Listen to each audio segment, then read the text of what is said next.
Hi, friends. Happy Thursday. It's Pastor Karen again with the Thoughtful Thursday. So we're almost to the end of November. This is the third Thursday, and next Thursday is Thanksgiving, which is so hard to imagine. But I have really found it so helpful this month to really have an intentional thinking, an intentional process for being grateful.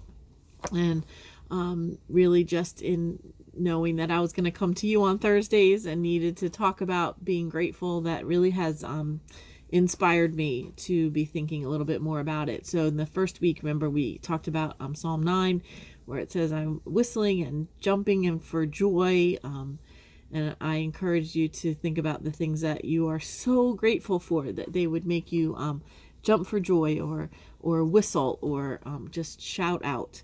And how cool that is. And then last week we talked a little bit about people who God has placed in our lives, who we are so grateful for, who might have poured into us or spoken truth into us or encouraged us or challenged us or kept us safe, maybe detoured us.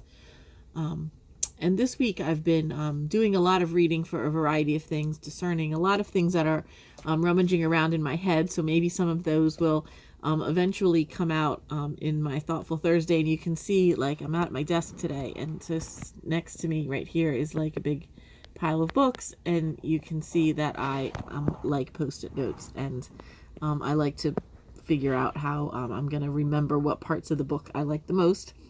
And my Bible, which you can't see underneath my computer here, I've been spending a lot of time searching the scriptures. So we talked about that a while ago as a spiritual discipline. So I found myself a lot in the Paul's letters as I really searched to see what early Christianity looked like, looking at the early church, and I was reminded over and over again by Paul's letters about how he continued to be grateful for the hard times in his life.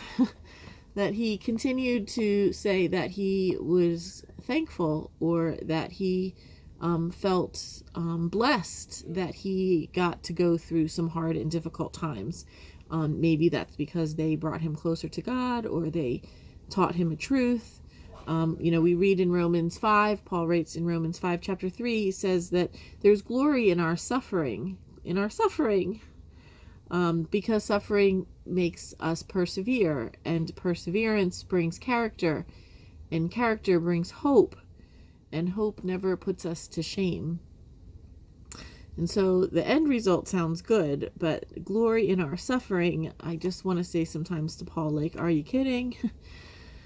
But as I had a chance this week to really kind of let that sink in and think about that, I was able to look back in my own life about times that were really difficult, times that were really challenging, times where I suffered. And I can't imagine that I would be where I am today even without those moments. For those of you who know me, my children, my twin boys, were born at 27 weeks old, and they were really small, and they were really not well, and they were hooked up to lots of tubes, and we had surgeries and ventilators and feeding tubes and all of that crazy stuff. And that was a really, really hard time for me and my family. But I learned in that moment about God's faithfulness. And now when I go through a hard time, I know what it feels like to be carried by God. I know that I can ask God to carry me like he carried me when my kids were small. Now they're 17 and giants, and you wouldn't know that they were 2 pounds each when they were born. So I am grateful for God's faithfulness. Now, would I want to repeat that situation had I had a choice? Would I have chosen to live through those 3 months or 6 months or a year of worrying about their health? And no, of course not. No one is going to choose to go through a difficult time. No one's going to wish that someone else would have to go through that time to learn the lessons that we might learn on the other side. But I think it's really important for us in hindsight to be grateful for those times that were hard.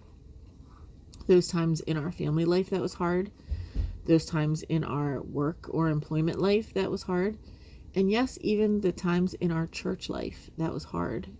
I can write my spiritual journey. I can document it. I can go back in my life and pick out moments where I knew that God was present in my life. And some of those are amazing, right? Mountaintop experiences. But yet some of those are some of the hardest times. And several of those happened in church. The hardest times of my life are times when I struggled with my faith, when I struggled with my worth, when I struggled with my acceptance. And those happened in church. And so on the other side of that, though, the character that Paul talks about, the awareness of yourself, the hope that that brings, doesn't make what I went through worth it per se, but it adds value to it. It doesn't make me wish that if I could do it all over again, that I would have to learn the lesson going through the hard times.